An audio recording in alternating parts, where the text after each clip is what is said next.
نبی صلی اللہ علیہ وسلم نے فرمایا لیس منا من مات علی العصبیہ، جو قوم پرستی پہ جان دے گا وہ ہم میں سے نہیں ہے۔ نبی صلی اللہ علیہ وسلم نے فرمایا جو حق پر ہونے کے باوجود جھگڑا چھوڑ دے میں اس کے لیے جنت کے بیچ میں گھر کی ضمانت لیتا ہوں۔ دیکھو جنت کس نے بنائی ہے؟ مہاجروں نے، پٹھانوں نے، سندھیوں نے، یا اللہ نے؟ پٹھانوں نے، سندھیوں نے، مہاجروں نے، اللہ نے بنائی ہے؟ اللہ نے بنائی ہے نا۔ تو اللہ جنت میں کسی کو سندھی ہونے کی بیس پہ، پٹھان ہونے کی بیس پہ، مہاجر یا پنجابی ہونے کی بیس پہ بولو نہیں بھیجے گا۔ یہ ہمارے اپنے نعرے ہیں جو یہیں دفن ہو کے ختم۔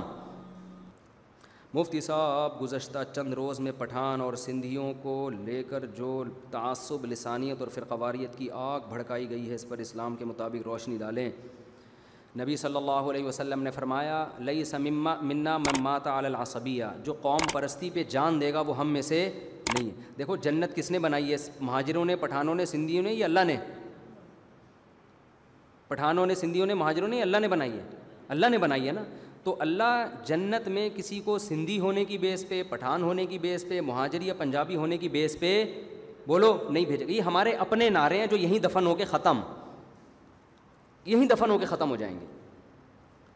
اگر کسی نے ظلم کیا ہے، کسی سندھی نے کسی پٹھان پہ ظلم کیا، تو ظالم کو سزا دینے کی شریعت میں اجازت ہے، جو بھی اس کا ایک طریقہ ہے۔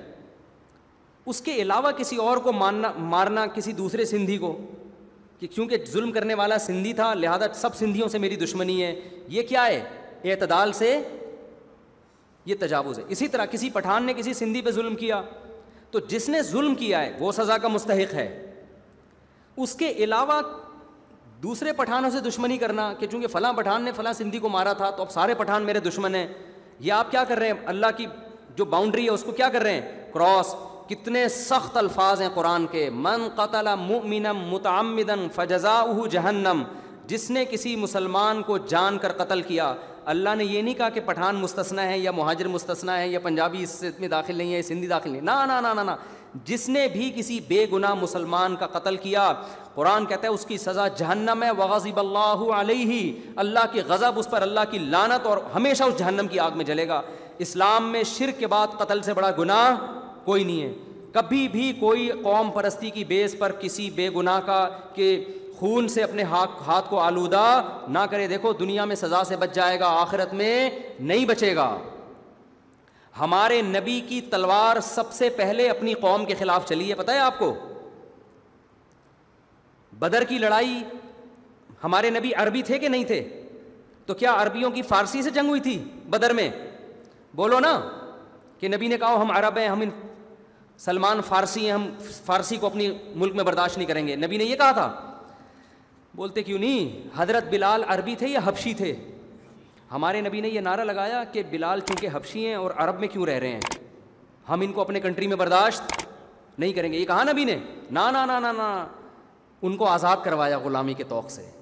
حضرت ابو بکر نے بہت بھاری رقم دی، حضرت ابو بکر قریشی، ہاشمی، عربی، لیکن کس پہ احسان کر رہے ہیں؟ بلال حبشی پر۔ کروڑوں روپے اس زمانے کے لحاظ سے حضرت ابو بکر کے خرچ ہوئے ہیں حضرت بلال کو غلامی سے آزاد کرانے کے لیے۔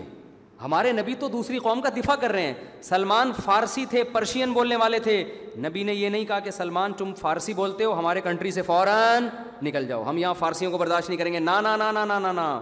حضرت سلمان پرشین تھے، ایران کے تھے، جنگ میں صحابہ نے ان کو کمانڈر بنایا اور حملہ ہو رہا ہے ایران پر جو آگ کی پوجا کرنے والے تھے، تو حضرت سلمان فارسی کمانڈر ہیں پرشین، اور عرب کیا ہیں؟ ان کے ماتحت ہیں صحابہ کرام۔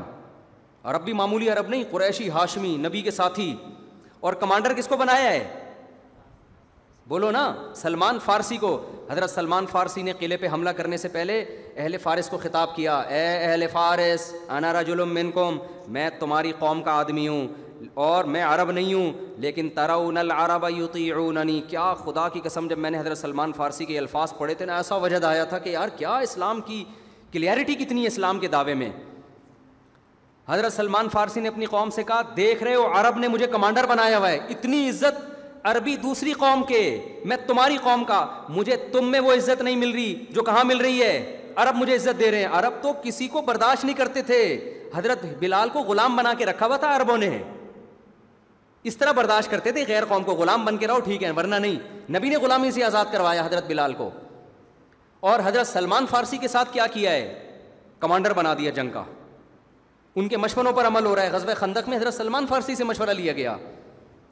تو حضرت سلمان فارسی اپنی قوم سے خطاب کر رہے ہیں, جس کا مفہوم یہ ہے کہ مجھے تم میں وہ عزت نہیں ملی جو کون دے رہے ہیں, عرب, جو کبھی غیر کو برداشت نہیں کرتے تھے, آج مجھے کمانڈر بنا دیا. یعنی وہ اسلام کا حسن بیان کر رہے ہیں کہ ہماری جنگ قوم پرستی کی بیس پر نہیں ہے, نظریے کی بیس پر ہے, نظریے کی. دیکھو سندھی بھی ہمارے بھائی ہیں.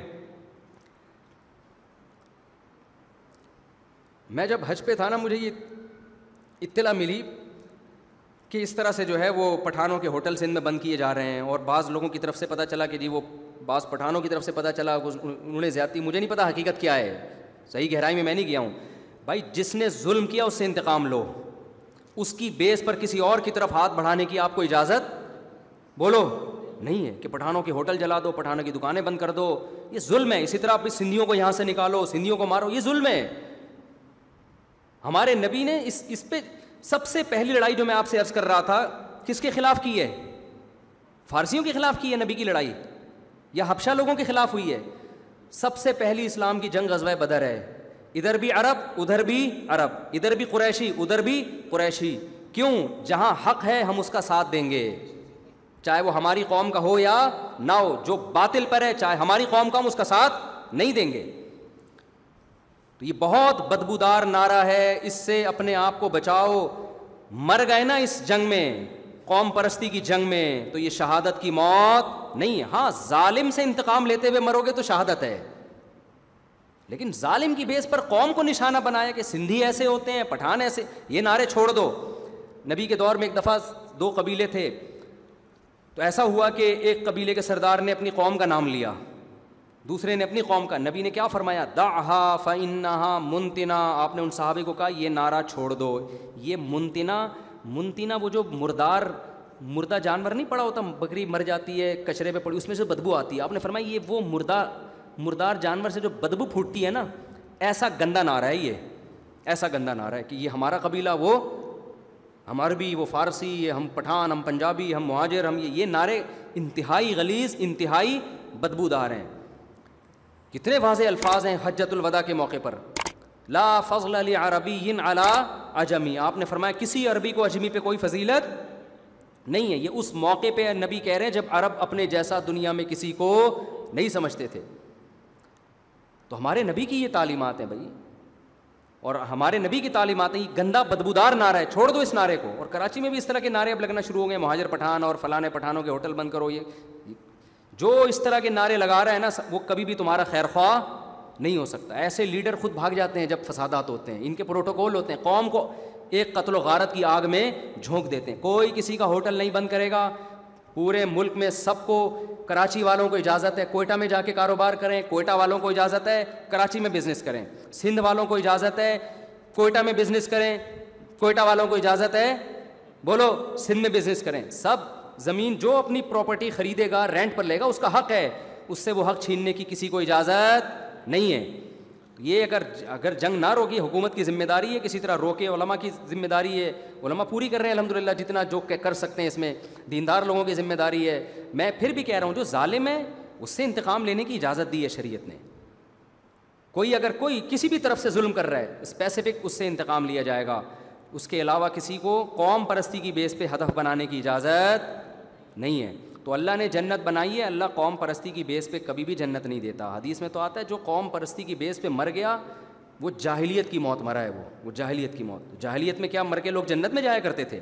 تو اللہ کی نظر میں سب برابر ہیں, سب اللہ کی مخلوق ہیں. کلکم من آدم, حدیث میں آتا ہے تم سب کس کی اولاد ہو, آدم کی. وہ آدم من تراب, آدم کس سے تھے, مٹی سے. اور سورہ حجرات میں اللہ نے کیا فرمایا, انا وجعلناکم شعوبا وقبائل لتعارفوا. اے ایمان والو, ہم نے تمہیں, اے انسانوں, ہم نے تم سب کو ایک انسان آدم سے بنایا ہے, اور ہم نے جو قبیلوں میں بانٹ دیا تاکہ تمہارا انٹروڈکشن ہو. ہر قوم کی اپنی ایک عادت ہوتی ہے جس سے وہ پہچانا جاتا ہے, تو اس عادت کی حد تک ٹھیک ہے, اتنا انٹروڈکشن ٹھیک ہے. بھائی یہ پٹھان ہیں بڑے بہادر ہوتے ہیں, بھائی یہ سندھی ہیں بڑے مہمان نواز ہوتے ہیں, بھائی یہ مہاجر ہیں تہذیب یافتہ ہوتے ہیں, یا جو بھی لوگوں میں مشہور ہے, یہ پنجاب والے ہیں یہ بڑے کھلے دل کے ہوتے ہیں. اس طرح کی یہ انٹروڈکشن بن جاتا ہے جب بھی کسی قوم میں کوئی خوبی ہوتی ہے. اس حد تک قوم کا نام لینا جائز ہے, اس سے آگے بڑھنے کی آپ کو اجازت بولو نہیں ہے, اس سے آگے بڑھنے کی. اور اگر کسی قوم میں کوئی خامی ہے تو بھائی آپ کی قوم میں بھی کوئی خامی یہ والی نہیں ہے تو دوسری خامی ہے. ایسا ہوتا ہے ہم کہتے ہیں وہ فلاں قوم میں یہ خامی ہے, فلاں قوم میں یہ خامی ہے, تو بھائی اس میں وہ خامی ہے تو آپ میں وہ نہیں ہے تو دوسری خامی ہے. اس لیے یہ تو اللہ نے اس کی بنیاد ختم کر دی ہے. تو ان اکرمکم عند اللہ اتقاکم, اللہ کی نظر میں سب سے عزت دار وہ ہے جو اللہ سے ڈرنے والا ہے. تو کبھی بھی بھائی نہ آپ کوئی پٹھان بھائی اس جنگ میں آئے کہ سندھیوں کو بلا وجہ مارنا شروع کر دیں, بے گناہ سندھیوں کو, نہ سندھی بھائی ہمارے اس نعرے سے متاثر ہوں اور خام خام میں پٹھانوں کے کاروبار بند کرنا شروع کر دیں. نہ نہ نہ نہ, جو جس نے جتنا ظلم کیا بس اس کو فوکس کیا جائے, چاہے وہ کسی بھی قوم کا ہو, اس کو فوکس کیا جائے. اس کے علاوہ اس جنگ کو کہیں بھی بڑھانے کی کوشش نہ کی جائے. اور اس میں بھی اگر معاف کرنے سے معاملہ ٹھنڈا ہوتا ہے تو اسلام کی ترغیب کس کی دیتا ہے, معاف کر دو. حدیث میں آتا ہے جس نے اپنا حق پر ہونے کے باوجود معاف کیا, علماء بیان کرتے ہیں بشرطے کہ معاف کرنے میں جنگ ٹھنڈی ہو رہی ہو, تو اضمنت لہ ببیت فی الجنہ, میں اس کے لیے جنت میں گھر کا ضامن ہوں. ہمارے استاذ نے بتایا کہ میں حج پہ جا رہا تھا, ایک سیٹ پہ نا دو پھڈا ہو گیا, دو بندوں کا حج پہ جاتے ہوئے, وہ کہیں تھوڑی سی مینجمنٹ میں گڑبڑ ہو گئی ہوگی, یا بعض دفعہ یہ ہوتا ہے ونڈو کی طرف بیٹھنا ہے, اس میں کوئی لیڈیز بیٹھی ہوئی ہیں, اب ونڈو سیٹ آپ نے لیا, آپ وہاں بیٹھنا چاہتے ہو, ایک بندہ کہہ رہے نہیں میری مسز بیٹھے گی وہاں پہ تاکہ پردے کا, اس طرح کا کوئی پھڈا ہو گیا تھا. اب وہ لڑ رہے ہیں پاگلوں کی طرح جہاز میں, جا رہے کہاں ہیں, حج کرنے جا رہے ہیں. ہمارے استاذ کہتے ہیں ان میں ایک کو عربی آتی تھی, کہتے ہیں میں گیا, میں نے ان سے کہا دیکھو آپ کی سیٹ ہے نا, مانتا ہوں آپ کا نمبر ہے, آپ چھوڑ دو اپنا حق تاکہ لڑائی کیا ہو جائے, ختم. سوچا کیوں چھوڑوں میں, کہہ رہے میں نے فوراً حدیث سنائی, نبی صلی اللہ علیہ وسلم نے فرمایا جو حق پر ہونے کے باوجود جھگڑا چھوڑ دے میں اس کے لیے جنت کے بیچ میں گھر کی ضمانت لیتا ہوں. کہہ رہے ہیں اس نے کہا کہ کیا واقعی یہ صحیح حدیث ہے؟ میں نے کہا بالکل صحیح حدیث ہے, ریفرنس دیا, بس کہتے ہیں بس کافی ہے میرے لیے. فوراً کیا ہو گیا, ٹھنڈا ہو گیا. اس نے کہا بس نبی کا ارشاد ہے, اس سے بڑی کیا فضیلت ہو سکتی ہے بھائی, بس اب مجھے آگے جھگڑا کرنے کی ضرورت نہیں ہے بھائی, تو بیٹھ جائے یہاں پہ. تو یہاں تو وہ تو سیٹ کے معاملے میں چھوڑ دیا, تو قتل ہو رہے ہیں بھائی, قتل و غارت. تو اگر آپ کو اپنا حق چھوڑنا بھی پڑتا ہے تاکہ اتحاد پیدا ہو جائے, تو ایسے موقع پہ شریعت کیا ترغیب دیتی ہے, انتقام لینا جائز تو ہے, صرف ظالم سے معاف کرنا ایسے موقع پہ کیا ہے, افضل ہے, تاکہ جھگڑا کیا ہو جائے, ختم ہو جائے. اللہ تعالی ہماری حفاظت فرمائے. اهدنا الصراط المستقیم, ہم کو سیدھے رستے چلا